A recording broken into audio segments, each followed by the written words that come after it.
evening and welcome to the Manchester's Blue Show. It is the Monday night show. I just made a little bit of a joke, didn't I? Nothing to talk about tonight, lads. Let's talk about Jose Mourinho, shall we? How are we, lads? Are we okay? I'm great. Yeah. Okay. As well as we can, as well as we can be for what I've for the what current I've games. seen. What's going on? I've seen more pictures of Grim Reapers and a football background today than I thought I ever would in my life. I'm going to kick this off. I've been really unsure what to think in the last 24 hours. That's not right. In the last 15 hours, actually. I went to bed quite early last night. I knew something was going to drop at 9:30, 10 o'clock-ish last night. I thought, I'll read it in the morning.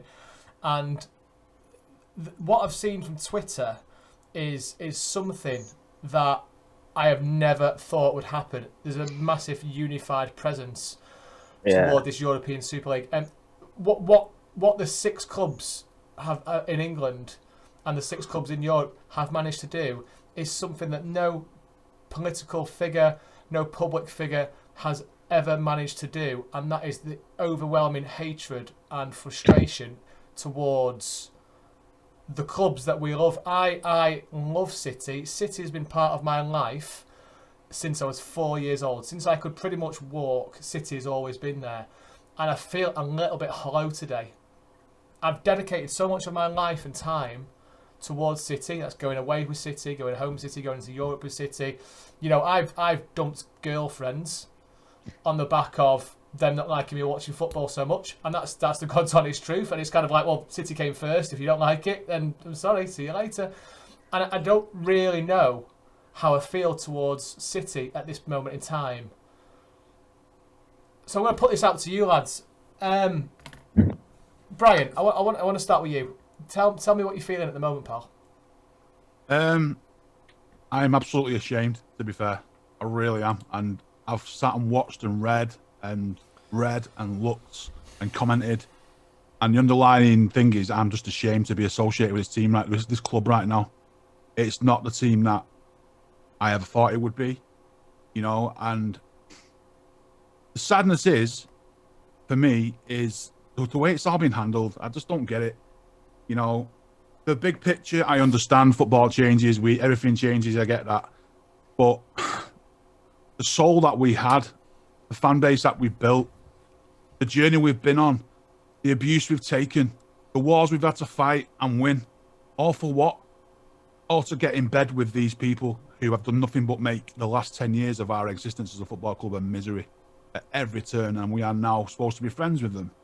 Nah, not for me. I'm absolutely ashamed about it all. I just don't know. I'll be genuinely honest with you now. I'm fully 100% prepared to walk away. Because I just said it in the Discord then, there's a line in the sand that has been drawn, and we're going past it. And for me, as a human, I love football. I've been a City fan over 20 odd years. Been to games like you have, someone been everywhere. And for me, they have crossed a line that I just don't think I could ever come back over. Agreed.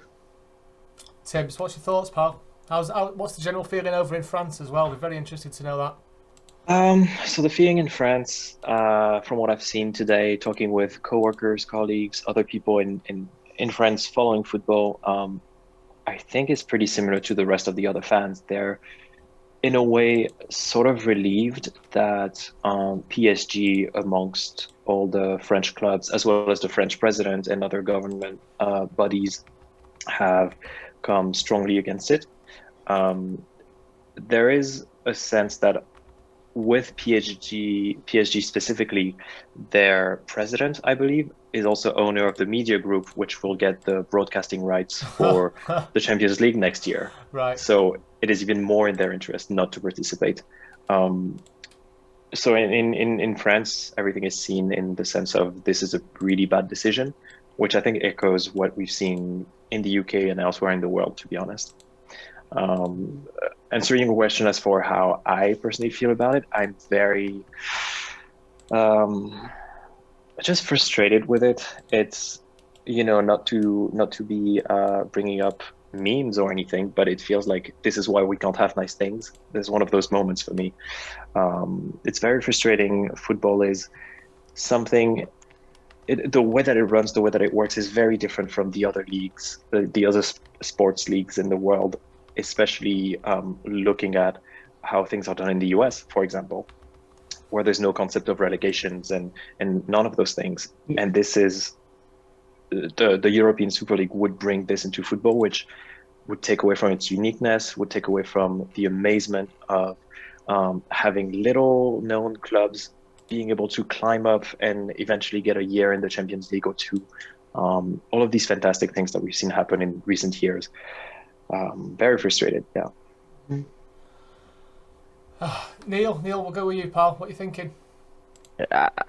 As far as City are concerned, I feel betrayed. I feel terribly betrayed. I think Brian covered it pretty well.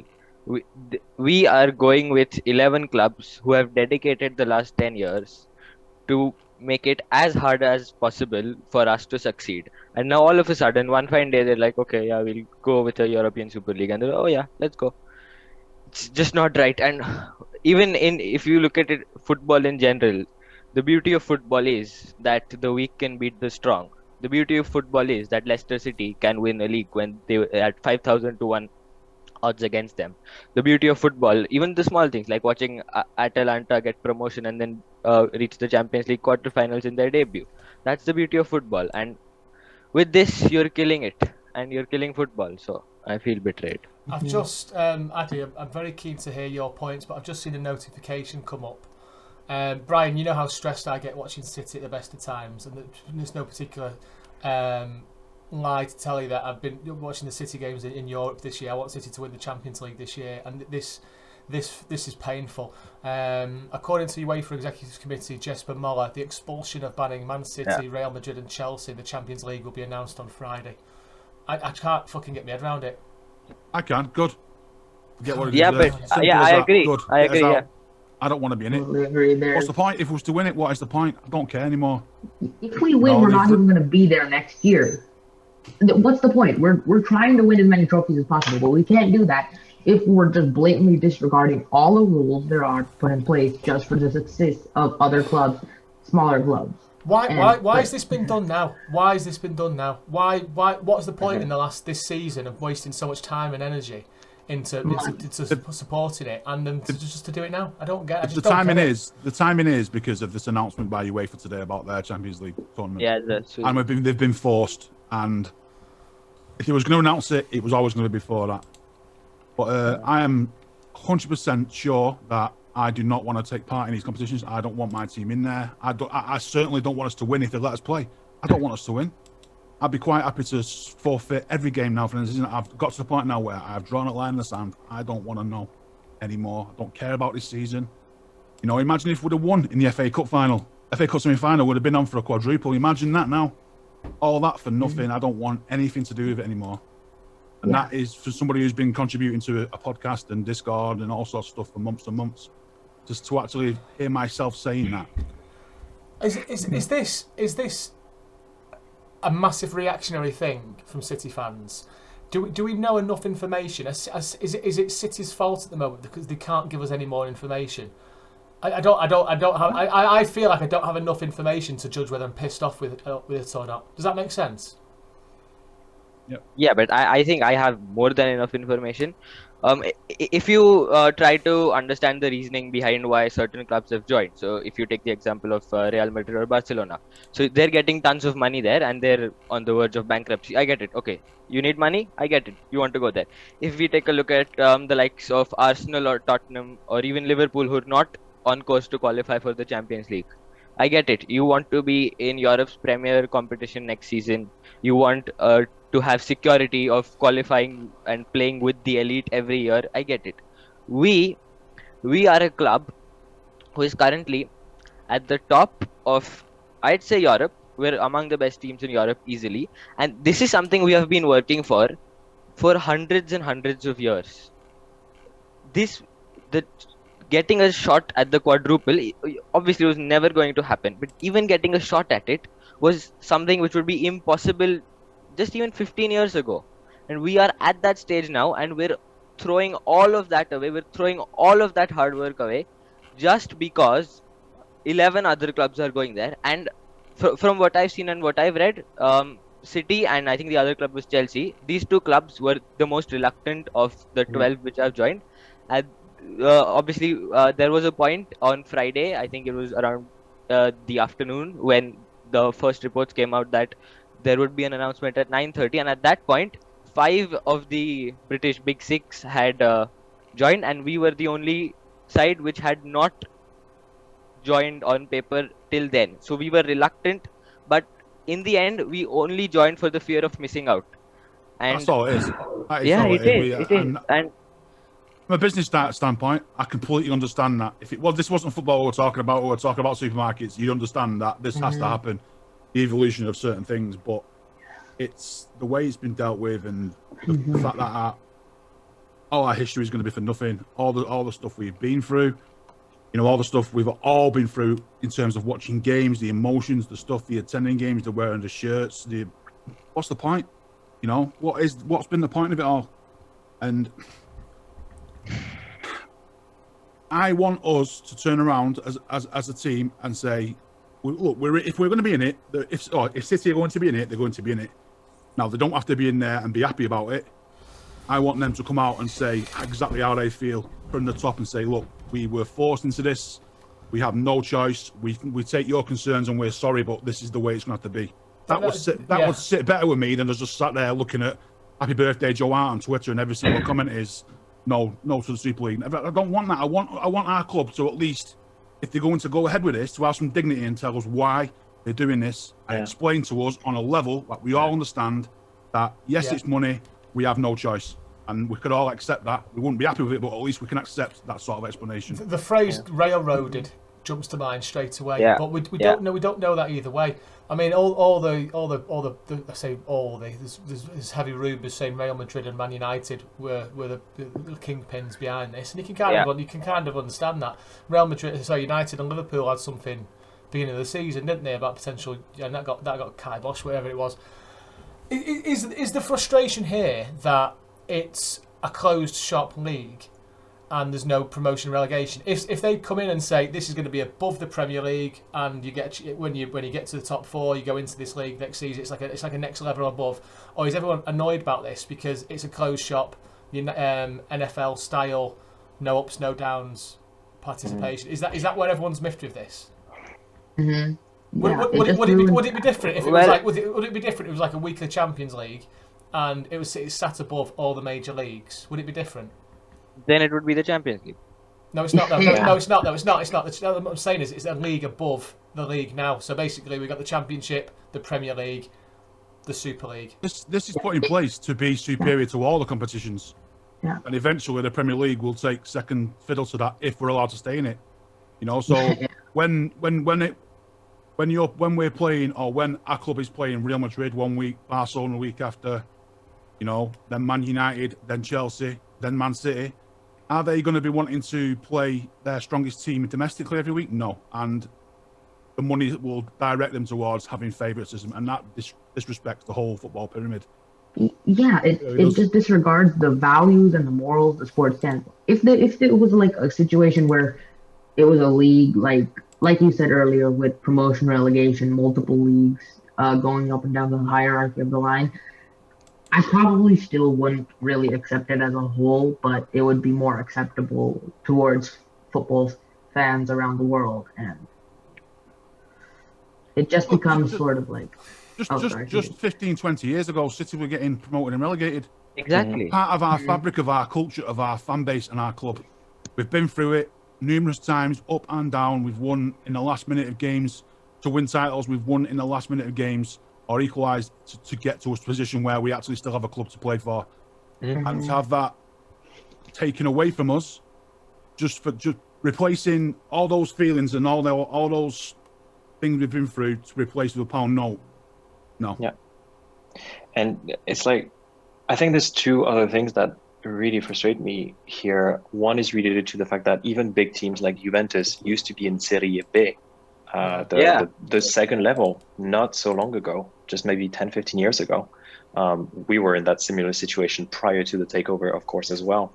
The other thing that frustrates me is the lack of communication towards fan. And, we're in the Premier League, there's no model like there is in the Bundesliga, where the fans are sort of co-owners of the clubs, but at the very least, getting the asking for the input from the fans would have been a better way, like having this discussion rather than discovering from news report and different media organizations and different articles that the club that we all collectively support is part of it. I think definitely is one that hurts. I've never seen such a groundswell of emotion about one decision that clubs they've just completely pulled the rug from under our feet. I can't get I genuinely can't get my head from the way this has been handled. It's been handled appallingly.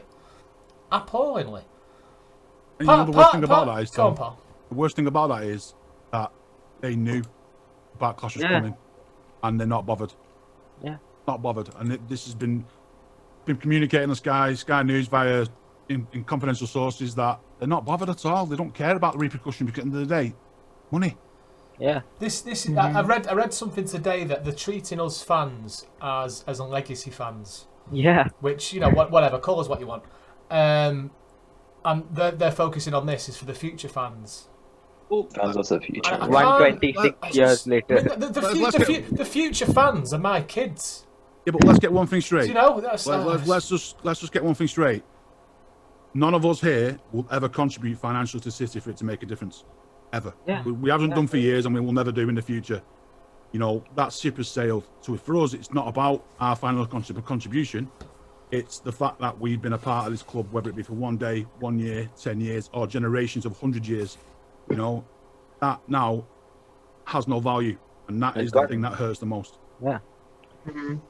Yeah, and going back to your point about like what would hold value, from what I've gathered, and you know the statements issued by the UEFA and the joint statement with the Italian, English, and Spanish FA, for these clubs, it's either going to be the European Super League, or it's going to be their domestic league and all the other cups and what they fight for, whatever they compete in. I given what the situation is looking right now, I do not see a possibility of clubs playing both in the European Super League and also being associated with their local FAs and everything. So it's one or the other, for me at least. And I think most. It would never be fair sport. It would never be a sporting fair chance anyway. Now, not with the amount of money that 16. Yeah, exactly. And then if you go to their website, the superleague.es or whatever, right? So they came up with the statement 9:30 last night, and what they're saying is that they will have 15 permanent members and 5 annual qualification members who will be qualified from Europe and depending on their performances in the season. But given what with this, they are saying that we are not a closed doors league as people are saying, so that's a false accusation. But with the statements coming from the FAs and UEFA and everything, what they're saying is if you either go there or you stay with us. If you go there, you forget us. So forget the 15 permanent members. Whatever they're saying about the qualifiers, that's just nonsense, because if a club qualifies, so take the example of, I don't know, Leicester. So I would say you would think that they would qualify for it next season if it were to happen. So good, they qualified for it next season, right? So they can't play in the Premier League, and then 1 season later, if they don't do well in the Super League, then they're gone from it, and they can't come back to the Premier League because the FA's already made it clear that if you're going there, you don't come back to us. So now what? Leicester City are gone. So you can't have qualifiers. So it will be a closed doors league at the end of the day. And then this brings us back to the point that a closed doors league is against the very fundamentals of football, because football is supposed to be a sport where anything is possible. And if you're just going to have 15 teams play each other for forever or whatever, they've committed to 23 years initially. So you will lose the charm of big games as well. So like if it's like say Real Madrid versus Liverpool, right? So right now we had it in the Champions League quarterfinal. There was lots of hype and all good. And now if they're going to play for 23 years, if they're going to play each other twice a year, it will be as exciting as Burnley versus Crystal Palace or something. You lose the excitement of football. You're losing football. I'm sorry, but It'll be as exciting doesn't make as sense. a snail with an injury. It won't go anywhere. Like, I feel like betrayed as a City fan. Like you said, Like here, like my closest club, Austin FC, they bought their way into the MLS this season, and essentially that's what they're gonna do with the European Super League. And like I said, like a lot of the players, if you like the FIFA like organization has made it clear, if you play in the Super League as for one of the teams, you're not going to be allowed in the World Cup. Like think about all the players that they're going to throw that are going to throw this away: Ronaldo, Messi, Foden, Sterling, KDB, all the biggest players in the world. We're not going to get to see in the World Cup, and that's because of this the decision of doing. Like I would take the Bundesliga system, like the 50+1, the fans get the ownership. I'd like to see that be implemented into the Premier League mostly because that would make sure like the city would get to make decisions. The city and its fans and the supporters would get to make decisions for that club. Do you think it'll actually get to that point where we're kicked out? The players are kicked out of the Euros, the World Cup, because it's really hard. It's really hard on the players. If I were them, I just leave City right now, and every other player. Like you can't because they're heavily contracted. Yeah, so they can't it's just leave not that City. easy. They can't. Yeah. Their contract would say you sign and play for Manchester City Football Club. The contract wouldn't say you play in these competitions for Manchester City Football Yeah, exactly. Club. So I would boycott it. As a player. Again, they can't. There's many legal. The clubs have too much money for fans to do that. City hold the registration for them players. Yeah. Exactly. Now, if those players are not allowed to play with that registration in a certain league, then they will be defunct of their contracts and they'll be allowed out of it. Yeah. So it's going to get to the stage where a decision is going to have to be made. Now, I hope 100% support the fact that throw them out. Yeah. You made your bed, lie in it. I don't want City to do it. I don't want this to happen. But in the bigger picture, it has to happen to protect the integrity of the European football game. You have to say to them, look, you want to break away, you can go and break away, but you're not having these players. If these players want to surrender their rights or whatever to go and play in that league, then by all means, you guys go and do it. But there's no way you can take part in the football umbrella, which is underneath UEFA and underneath FIFA. I can't wait to hear what Pep's got to say. I mean, I City even playing on Wednesday night. Are we playing? Yeah. I have no idea if we're playing or not. We'll fulfil our fixtures domestically. Yeah, because in the hope that it might come through towards some sort of agreement, but I think there's a Premier League meeting with the 14 non-Big Six clubs tomorrow morning, so that'll be interesting. But moreover, and that's a joke as well. Big Six. Do me a favour. I think that's what doesn't sit right with me either. Doesn't sit right with me about this. How do Tottenham get a spot in the Super League when they've not won a league since forever, while Leicester City won it in 15-16 and are consistently competing for the Champions League spots? They're tossed aside, and Tottenham, who are 8th, 7th or something in the table right now, must be fuming. Well, Tottenham get in there because they can generate a lot of money from the stadium. That is it. Yeah. That is the only reason they're in there. They're not in on footballing merit.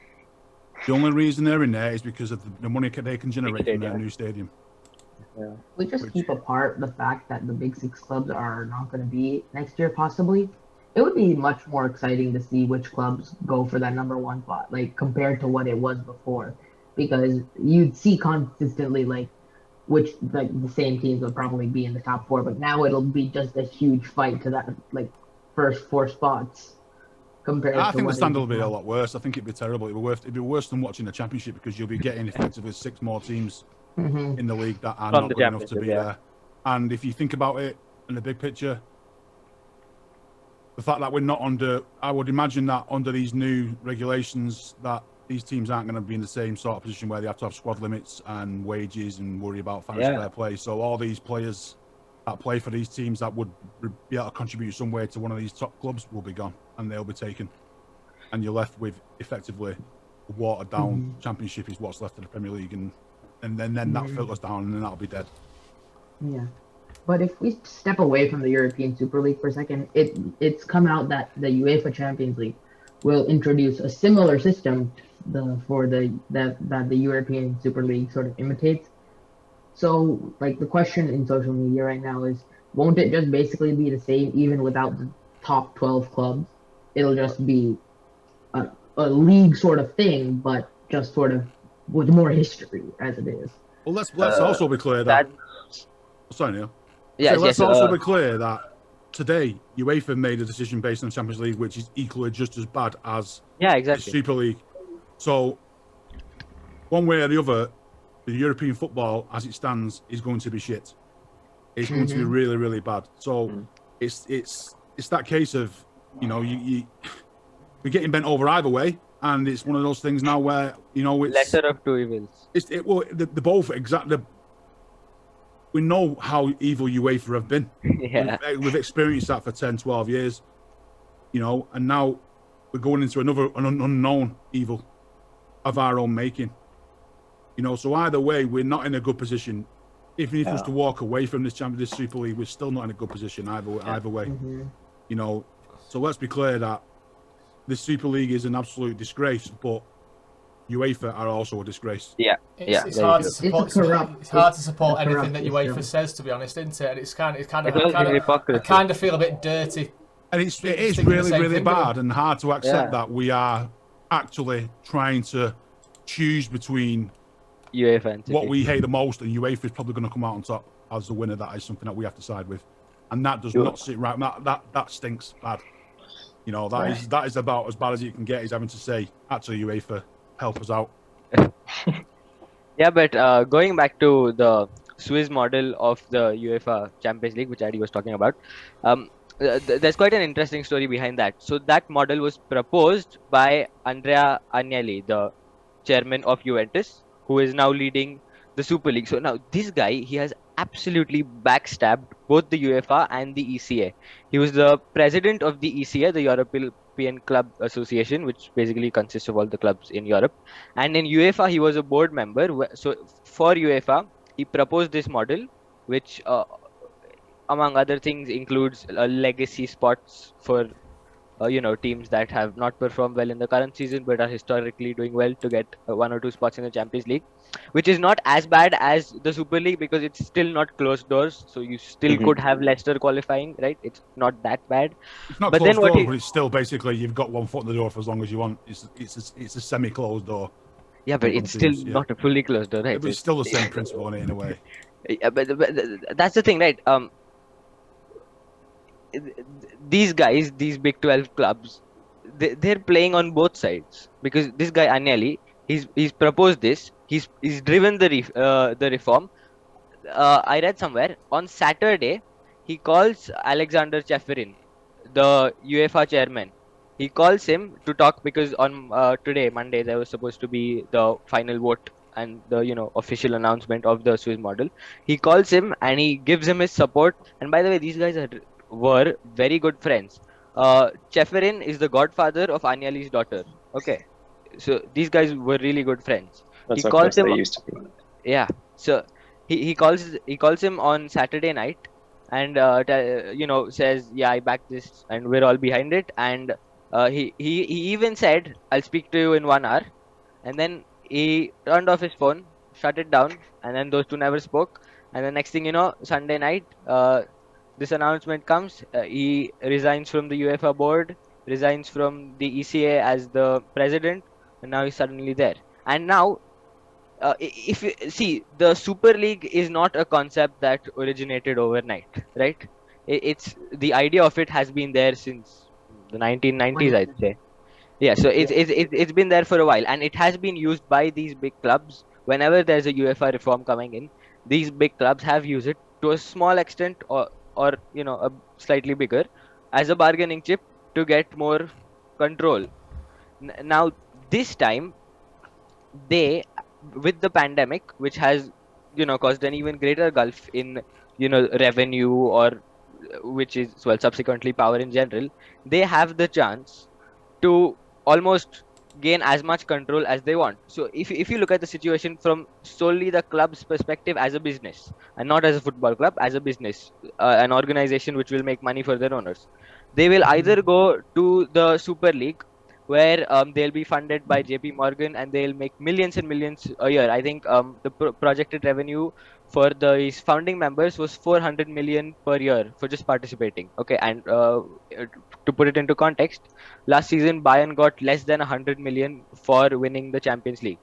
So this is mad money involved, and obviously they have full control over what they're doing because it's just them 15 with no governing body. They can do whatever they want, and if they don't go there, because well, if you look at the repercussions, then they'll be kicked out of their domestic leagues, and the whole situation with the players being banned and everything. So if they do come back, they will be in a great position to negotiate. They hold the majority of the cards because at the end of the day, UEFA and these local FAs need these clubs to function, right? Because these are the biggest clubs in Europe. And if you look at the Premier League, they're losing the big six. So while their fan base in locally it won't be impacted too much, from a worldwide perspective, most of the people who watch the Premier League generally support some of these big six clubs. And the moment they exit the Premier League, these people will not care about it, and they'll go watch the Super League. So the Premier League is losing. UEFA is similarly losing. So they will have to compromise and they will have to negotiate. And I read this is a very unconfirmed report from not a great source, but in Lucerno, I think this is just an hour ago, uh, a mediator has started a meeting between a representative of UEFA and a representative of the ESL. So if we are to believe this, then all of this was just a big drama, and all of this was just done as a to gain a big bargaining chip for these big 12 clubs, because at the end of the day they will gain a lot more power in UEFA and they will gain a lot more control within UEFA. So they will either create the European Super League as a breakaway league right now, or they will slowly convert UEFA and European football into the model of a European Super League. So in either case, they are getting what they want. So at the end of the day, it's just we, the fans, and the rest of Europe who are losing, but they don't care. Yeah. Does You made anyone- you made a point there, Neil, about sorry, Tom. Go. You quickly made a point there about the other teams in the Premier League. This meeting tomorrow, or whenever it is between the other 14 teams, Tomorrow. I suspect that they will come to the decision that they do not back it, but they will back it eventually because they know that with these 6 teams, if they were to leave the English football game, that would pretty much spell the end of Exactly interest in their team. So they will, on paper, they will be straight up saying, no, we do not accept this. How dare you? But I suspect in the inside background, that they will be like, actually, we can shout and scream all we want, but we need these, so let's just cave in. And that will be the case across Europe. And that I obviously agree. strengthens what Neil's just said there about all these teams using it to manipulate it just to get money one way or the other. It's going to come. Does anyone Yeah, actually and, know anybody that wants this? Barcelona fans, they are really happy with this because Barcelona are on the verge of bankruptcy right now. 2 more wrong transfers and they could be gone. They're 100 million in debt, and 400. yeah, over 100, and all of their squad, the core of their squad is aging, right? Messi is not going to last too long. Busquets, Marc-Andre ter Stegen, so they will need to buy, and they don't have money to buy. But if they join the Super League, you're getting 400 million a year, and on top of that, you're getting 350 million as a joining fee, and this is for each club. That's the joining incentive, which is to cope with the losses of the pandemic and get your infrastructure back as it was. So they're giving you 350 just to do that, 350 million dollars. And Well, so the interesting thing about the pandemic is it is shown that football can cope without fans in stadiums.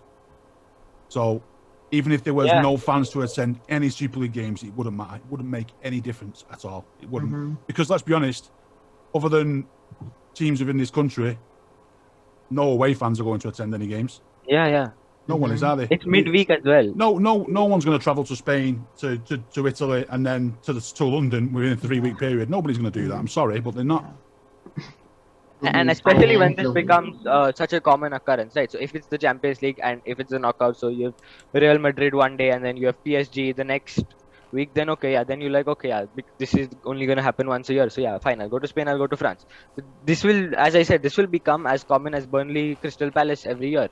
So then there will be no attraction of going to Spain to watch your team play Real Madrid eventually. You might go the first time, you might go the second time, but then it's just a common occurrence. You lose the excitement of that match. So, well, for them, it's I don't know. It's crazy. I honestly, I don't know how to feel at the minute. I don't really know if I'm getting washed away with everyone else posting negativity about it. I kind of need to see where this falls and what's going to happen. I love the FA Cup. I love the League Cup. I love the Premier League. And to see that go would be a massive shame. And I just don't know what side of the fence I sit on at the minute. I'm really, really, really upset with how this has happened. It couldn't have gone any worse. Massively. Yeah. The only thing that they could have turned around and says is, lads, we've packed the club up, we're done. Shakeman So's sold up, we're gone. There's no club anymore. That is literally the only thing that could have been worse. Yeah. We sold the club, we're done. We're knocking down the 80-yard. There is no Manchester City. That would have been the only other thing that I would have thought, oh my God, that's bad. This is just as bad in terms of the bigger picture. I want to, I don't know if you had some plans, I'll ask you guys, how do you feel? How do you think somebody like Phil Foden feels right now, who has grown up being a City fan, who's been a mascot, he has had his family back him all the way. His family are diehard Blues. They would have watched City in the 80s, 90s, 2000s struggling, and now they've got this young prodigy there who's going on to possibly be England's next Gaza or whatever he's going to be. How do you think he feels now, sat there wondering and seeing what this talk is about? Like the club that he loves and contributes to, he's going to fall.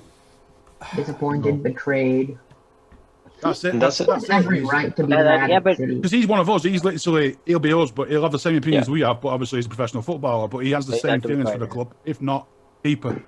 Yeah. Will they know more than we do, though? Will they be told more? I suspect not right now. Apparently not. If you saw Bruno Fernandes and Joao Cancelo, among others, they came out with indirect statements on Instagram and whatever, not exactly favoring the idea, right? I think Bruno Fernandes said dreams can't be bought or whatever. So I'm sure the players are as much in the dark as. And I think there was a report today about was it Liverpool, where the staff, and I think this was applicable to us as well. The staff were emailed. For us it was because our decision was late. They were emailed last evening by who was it? Was it Ferran Soriano or someone that we were going to join? So and that's all. Last evening they were told we are joining this thing. Thank you very much. Hey, we're joining and we're going to explain. If you've got questions, then talk to us about the next meeting. But that is like, come on. Is this what football has become now? Created by the poor, stolen by the rich, just taken away. It takes away from the morals and values the sport has, just joining it without letting anyone or giving a thorough explanation. Like you said earlier, Neil, like some clubs did it for the money, some clubs did it just to be playing with the elite. But City are in a position where they have enough money and they get to play with the elite every year. So I don't understand. They were forced into it. That money's not going to be around. That money's not going to be around forever. Yeah, but I would still not defend it from a business perspective, because the way we are run, we make enough money a year, and we would not have been alone. Bayern, Dortmund, PSG, they're all, and if you think about PSG, right? So you would say that the majority of their broadcast revenue would probably come from the Champions League, because with all due respect, the Liga is not as exciting as the Premier League, right? I mean, this season obviously we have a great title race, but the same amount of excitement and the same amount of support for the other teams does not exist. You know, the number of Manchester City fans compared to the number of Lille fans is not the same. You know, there's no comparison. So if a club like PSG, and I know the reasons are, you know, they're not trying to take the moral high ground. I know that their president owns beIN, which is going to broadcast the Champions League. I know they're owned by the Qatari government, essentially, who want to be in FIFA's good books because they have the World Cup. But if they still think that they can go alone, if a club like Bayern Munich and Borussia Dortmund think that they can go alone, then I'm sure if we wanted to, we could have stuck with them. For me, we have simply gone because of the fear of missing out. I do not see any business reasons involved here, because it would have been possible to survive as a club even if we hung it out. But you say that about the German clubs, but I think they would have joined as well unless they're 50% fan owned, aren't they, German clubs? Yeah, but I think they would have joined as well. I think everyone would. I think they've been given 30 days to make a decision, haven't they? And I think PSG have been given no. 15 days. Dortmund's chairman Watzke, he came out. He said no. Even because Dortmund, Bayern, Leipzig. yeah, Bayern, I don't think they've issued an official statement, but in the original plans, it was these 12 teams plus Bayern, Dortmund, and PSG. So, okay, so PSG have officially said no, Dortmund have officially said no, Bayern they haven't officially said no, but they have said no behind the doors. So I think they're a no. So then these people they went and approached RB Leipzig.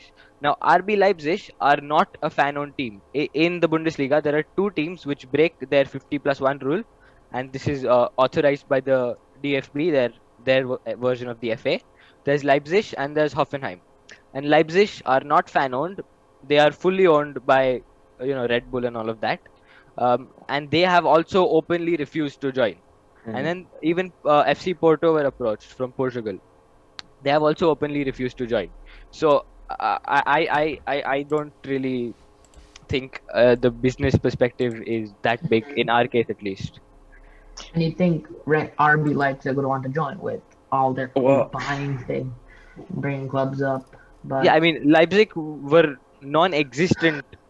They were until a couple literally not seasons an ago. entity around 10 to 15 years ago. There was no such thing as Leipzig, and obviously with the Red Bull backing, they have progressed this far. So you would imagine that they would want to progress as far as they possibly could. And on paper, it certainly seems that the Super League is more lucrative than whatever will remain of UEFA. So then you have to think, you question their decision of not joining, because even for Bayern and Dortmund, you can say yeah, because they're fan owned, so the fans have to say that's why they didn't join. But in the case of Leipzig, it's I don't know why I can't really explain why they've done it from a business perspective, or from a fan oriented perspective. So that's really interesting to me. To get back to what you were saying about the players earlier, I saw an article today. I'm not going to pretend like I opened it, but saw those the headlines related to United, and apparently Ed Woodward held an emergency briefing today with the players, and the majority of them would have found out about the news from the media, not even from the club Wow. internally. Yeah, because this news dropped during their game. So yeah, Yeah, exactly.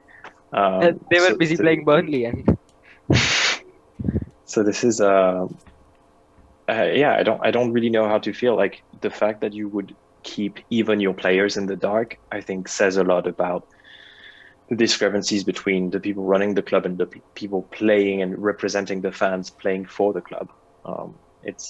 I think there's got to be a compromise with this, hasn't there, Tibbs? There's got to be a compromise. Yeah. There's just got to be. There's too many balls in a china shop at the moment for my liking. We just need to let the dust settle for a couple of days, and then let the negotiations begin. But I don't think that's going to happen. Do you not? Do you think it's done? It's going to get worse. Is the compromise just getting more money to the clubs?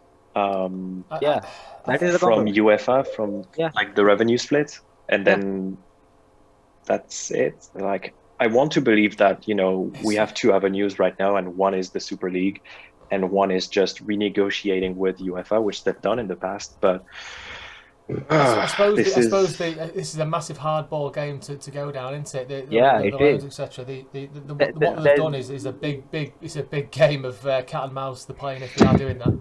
You know the one thing that doesn't really compute to me is Barcelona and Real Madrid are in deep shit. Man United, their model is bad. Old Trafford is falling down. They haven't got the money to do anything about that. So after this huge influx of money, what happens then when they're still as badly run as they are now, and they've spent all this money and their debts are still as what they are now? Then this money's not getting them out of trouble. It's just sweetening the deal. So in 10, 15 years' time, these teams are just going to be just as badly run now, where they'll have nowhere to go. They've got nowhere to go.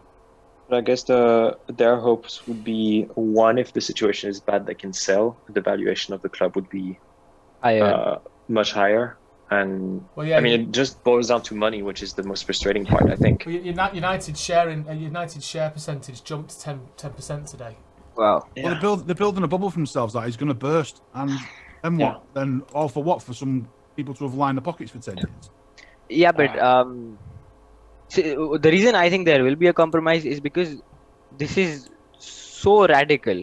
And even if you look at their statement from the Super League clubs, and if you go to their website, right, does it really look like an official league website? If you open their website, all there is there's their statement about what they're doing. So 12 of the biggest clubs in Europe, blah blah blah. This is it, and then there's the press release where they give a short explanation of how the tournament will be held, like two groups, 10 teams each, and then top three qualify, and all of that. And then there's three statements from Florentino Perez, Andrea Agnelli, and Joel Glazer, and that's it.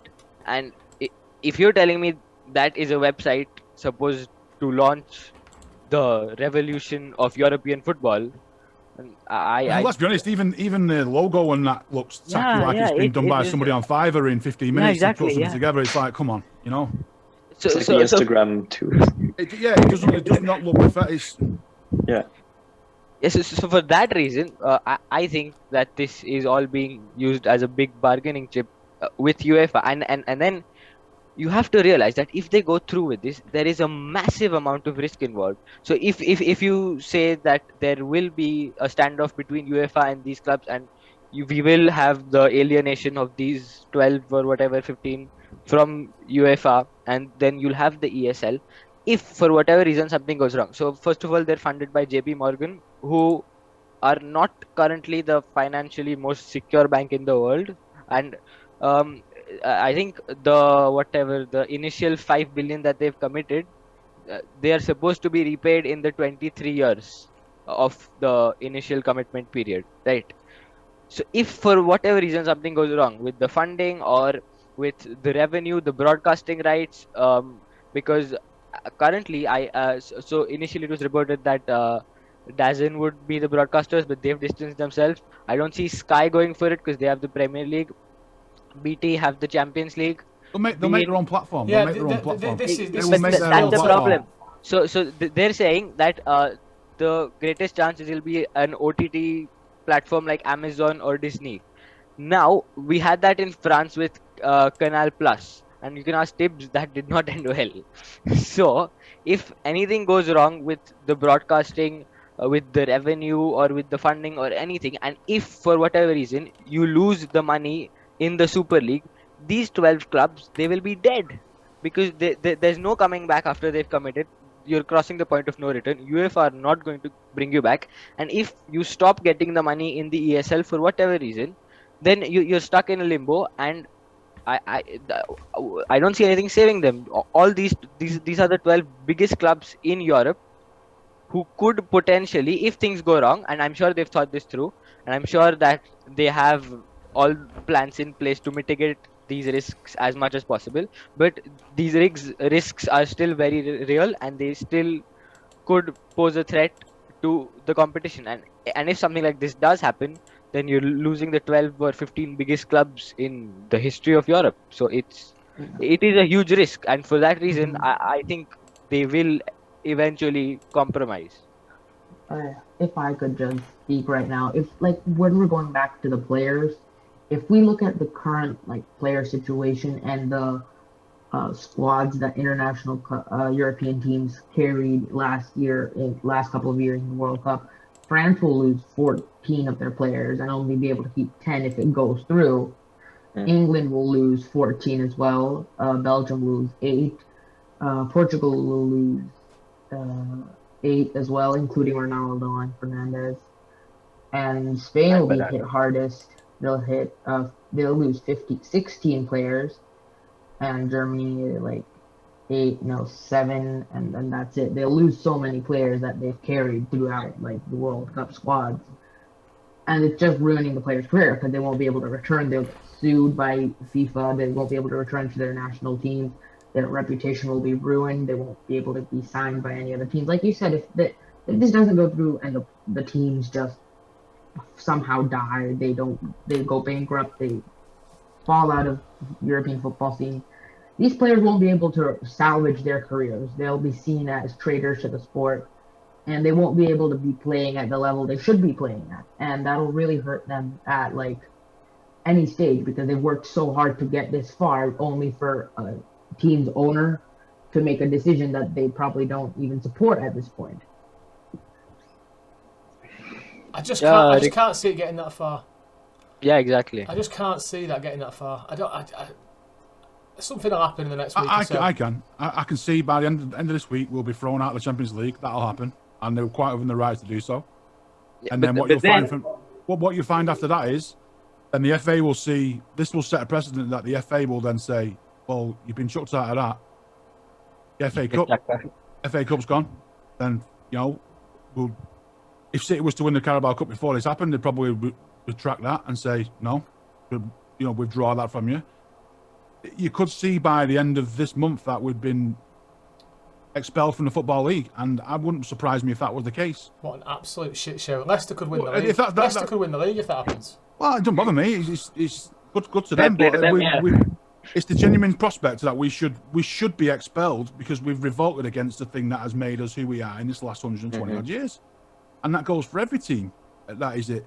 I just can't. They should be expelled. They should be. We should all be expelled from it. It's a disgrace. I just can't see. I just can't see City sitting back, seeing the groundswell of emotion from the fans, and carrying it on. I don't know. Maybe I'm just thinking pie in the sky. I think ideal scenario, Tom, is you want City to have a bit of compassion and say, you get a statement in a couple of days' time saying.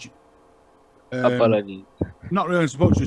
Due to the overwhelming feedback we've received, this is not a direction we see that this club can go through. We love the fans more than the prospect of playing that thing. That is the ideal scenario. Yeah. I'm sure that we would be welcomed with open arms back. Yeah. Into UEFA's family. I'd expect to get shit left, right, and centre from everyone in the league, but we're used to it, so it doesn't bother me. It's just one more thing to deal with. We've made our own bed. We lie in it. I'd expect that would be the only thing that we can redeem here. However, I don't see that happening. This is going ahead. Yeah, but for me, even if these clubs do get expelled, the expulsion of these clubs will essentially be a move by the UEFA and the local governing bodies to check their power, to keep them in line, right? So then if you consider the Super League as the bargaining chip for these 12 clubs, then the expulsion will be the bargaining chips that UEFA and the local FAs will come up with. But then at the end, if you are to reach a compromise, what they'll say is, yeah, fine, you come back, we'll bring you back, stop your Super League discussions, we'll bring you back and we'll pay you a little extra. So now nobody's expelled, everyone's back here, and we're all living happily ever after until the next 5 years when they'll create another Super League. That's different. Just to give you an idea, Bernardo Silva's posted an Adidas advertisement on his Twitter page. Say no to Super League, say no to Super League, say no to Super League, something in Portuguese, can't read it. This is not time for commercials, fuck the money. Then someone at the bottom said, speak up, you sexy Portuguese bastard. And the rest of it goes on about the Super League being terrible. Well, City posted 20 minutes ago saying, with the campaign approaching its final stages, the prospect of a historic clean sweep is a potential for City squads, Premier League, under-18s, under-23s, and women's. For what? What does it matter? What does it matter now? Nobody cares, and that tweet got absolutely ratioed, as they say nowadays. Literally every single comment within 30 seconds was. No, and that will be the case now, and it'll get worse and worse and worse. Yeah.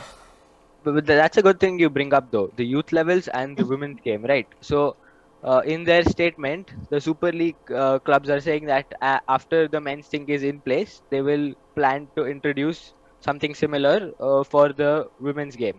So the women have just got to sit and wait? Yeah, okay. Yeah. So first of all, you wait for a year. But after you do that, the bigger issue is, so the clear dominators of women's football in Europe are Lyon, right? They've won the Champions League so many times. I've lost count. They steamrolled their French league. They are not part of these Big 12, right? Exactly. And Liverpool's women's team, it's in the second tier of the English football. And so you're going to have a team from the second tier play in your Super League, while the best team by a country mile are going to be excluded. So for me, this is just a case of them blatantly ignoring the existence of women's football. And then the next issue is the youth levels. What happens to the UEFA under the Youth Champions League? What happens to all of the So like our under 23. So will like our EDS right now we play in the Premier League 2. So now will there be a Super League 2 or whatever for the youth levels? And then the next issue comes with the loaning system, because if this is to be alienated from the rest of UEFA, then I don't know where you're going to loan your young players. So then talent development as a whole will possibly collapse. I don't know how this is going to work, The because thing is, O'Neill, they'll have some sort of explanation for that when they get quizzed about it somewhere. Somebody will say, "Well, we've got this in place and that in place." They'll have an answer for everything, and that's the Yeah, sickening thing. it'll all be worked out, won't it? They'll have a junior Super League and a reserve Super League, and everyone plays each other, and it's all lovely. And I generally don't know. I feel a bit numb thinking about it, to be honest, and I don't have enough information to really want to comment about it. But I still. How would you feel if Pep Guardiola resigned this evening? Oh, I'd be fuming. I'd be absolutely. He resigned and they all went, I'd be and even absolutely Toriano fuming. went, and Bergistan, they all went and said, It would be "No." fair. It would be fair. He would. I can't see that if he joins this under the team, he would be like it would be impossible for him to get a career, like even if he joined and then left City. So if he leaves now, it's fair enough. He can manage any other team just as well as he did with City and rebuild them, bring them to the top of the league. I would give that man the most anybody. You know, there's been rumours about Jurgen Klopp's going to make some sort of statement tonight. You know, about all this sort of stuff. If anybody was to turn around and say, "No, I don't want to be associated with that," and that goes with any player, even referees, officials, staff members at any club, if they turn around and said, "This is not for me," they would be heroes in my book. Stand up for it. And even I want to see the players say no. The first player that turned on and says, "This is absolute horseshit. I'm not having nothing to do with it. You've ruined my dreams. You've ruined my career. I'm off." They would be next level heroes for me. They would be the ones that I would look to and say, "Thank you." A bit like Gary Neville did yesterday when it was outburst. Something like that within the game. Somebody that is in a position where there's something at stake for them. This is the catalyst we need to make other people step up. Yeah. And this may be, hopefully, I mean, I'm a hopeful person, as you guys know, very positive. I think seeing a movement with the coaches, with the gaffers, with the players, I think this would honestly help a lot. Yeah. It would be quite a statement. Somebody needs to say something, and it needs to be somebody with some sort of influence in them 6 clubs and says, "No, this does not sit right with me." Whether it's the whistleblower, whether somebody goes out on the shield, whether somebody says something and gets fired, and they turn around and say whatever. Somebody has to say something. Absolutely. To get this ball rolling, because once it starts, you'll find that it'll snowball into something a bit bigger than what they were expecting to be. And if end of the day you turn the fans away, well, we know that you can turn the fans away, and there's been no fans this last year. We know we can cope financially without them. But as soon as that turns into staff members, that's when you've got a problem. To be fair, this was not the reason he was sacked. But if Jose Mourinho was to hold a random press conference and just bash the European Super League, I would be very, very happy with it.